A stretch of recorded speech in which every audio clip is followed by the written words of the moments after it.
பிராணசக்தி குளியல் நம்ம வழக்கமாக குளிக்கிற ஒரு விதம் தான். முக்காலத்தில் நம்ம அப்படிதான் குளிச்சுட்டு இருந்தோம்.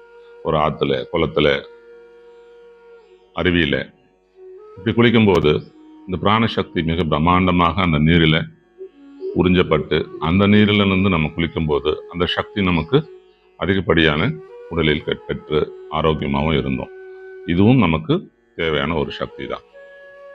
அப்படி இருக்கும் பட்சத்தில் இன்று குளியல் முறை எப்படி இருக்கு அப்படின்னா, நேரடியாக பூமிக்குள்ளேருந்து நீரை உறிஞ்சி அதை நீர் தொட்டியை சேர்த்து அதை அப்படியே குழாயின் மூலம் நம்ம குளிக்கிறதுனால அதில் பிராணசக்தி மிகவும் குறைவு. அப்போ என்ன சார் பண்ணலாம் அப்படின்னா, பல வழிகள் இருக்கு இதுக்கு. ஒன்று, நீங்கள் குளிக்கிற தண்ணியில் ஒரு ஏதாவது வீட்டில் இருக்கக்கூடிய ஒரு பொருளை சேர்த்தோம் அப்படின்னா அந்த தண்ணியோட தன்மை மாறிடும். அது உப்பா இருக்கலாம், அல்லது ஏலக்காய் இருக்கலாம், கிராம்பு இருக்கலாம், ஜவ்வாது இருக்கலாம், மஞ்சள் பொடி இருக்கலாம், பாலா இருக்கலாம். ஏதோ ஒரு சிட்டிகை அளவு நம்ம அதை சேர்க்கும் போது அதில் பிராணசக்தி அதிகமாயிடும். இன்னும் ஒரு படி மேலே உங்களால் இதை செய்ய முடியும் அப்படின்னா பெரிய வேலை இல்லை, சின்ன வேலை தான். இரவு நேரத்தில் வெளியில ஓப்பன் பிளேஸில் ஒரு பாத்திரத்தில் நீரை வச்சுட்டீங்க அப்படின்னா அது இரவெல்லாம் அங்கே இருக்கும்.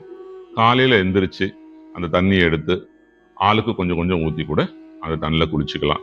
அது சுடுதண்ணிலையும் கலந்துக்கலாம், அல்லது பச்சை தண்ணிலையும் கலந்து குளிச்சிங்கன்னா இந்த பிராணசக்தி மிக அதீத அளவில் நம்ம உடம்புல கிடைக்கிறதுக்கு நிறைய வாய்ப்புகள் உண்டு. அதனால்தான் அந்த கலாச்சாரத்துக்குள்ள பார்த்தீங்க அப்படின்னா சில கல்யாணம் நடக்கும்போது இந்த மஞ்சள் நீராட்டு விழான்னு கூட சொல்லுவாங்க. அந்த நேரத்தில் பார்த்தீங்க அப்படின்னா ஓப்பன் பிளேஸில் தண்ணியை வச்சு தான் அவங்க அந்த விழாவை கொண்டாடுவாங்க. அந்த தண்ணியில் அந்த பிராணன் இறங்கும்.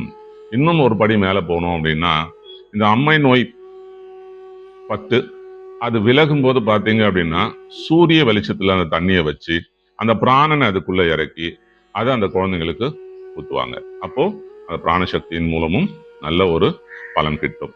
அப்போ நாம இன்னைக்கு குளிக்கிற முறைகள்ல பல தவறுகள் இருக்கிறதுனால நாம இந்த பிராணசக்தியை எளிதான ஒரு முறையில நம்ம கையாளலாம். அதனால்தான் சொன்னேன், மீண்டும் சொல்றேன், அந்த நீர்ல ஏதாவது ஒரு பொருளை சேர்க்கலாம்.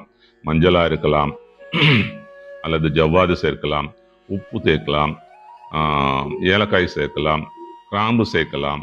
இந்த மாதிரி ஏதாவது ஒரு பொருளை அதில் சேர்த்தீங்கன்னா அப்போ அதில் கொஞ்சம் அந்த நீரோட சக்தி தன்மை மாறுபட்டு மிக சக்தி வாய்ந்த ஒரு நீரா அது மாறி நமக்கும் ஆற்றலை கொடுக்குது.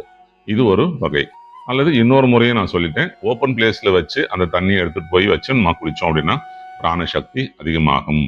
இது ஏற்கனவே பல குருமார்கள் சொல்லியிருக்காங்க. அதனால்தான் ஆத்துல குளிக்கும் போதோ அல்லது குளத்துல குளிக்கும் போதோ கிணத்துல குளிக்கும் போதோ நம்ம உற்சாகமா மாறிடுவோம்.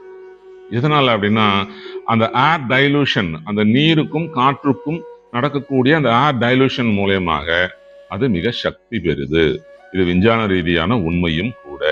அதனால இதை நாம பயன்படுத்தி வாழ்க்கையில பிராணசக்தியை பெற்று ஆரோக்கியமாகவும் இருக்க மிக அற்புதமான வழி இந்த பிராணசக்தி குளியல்.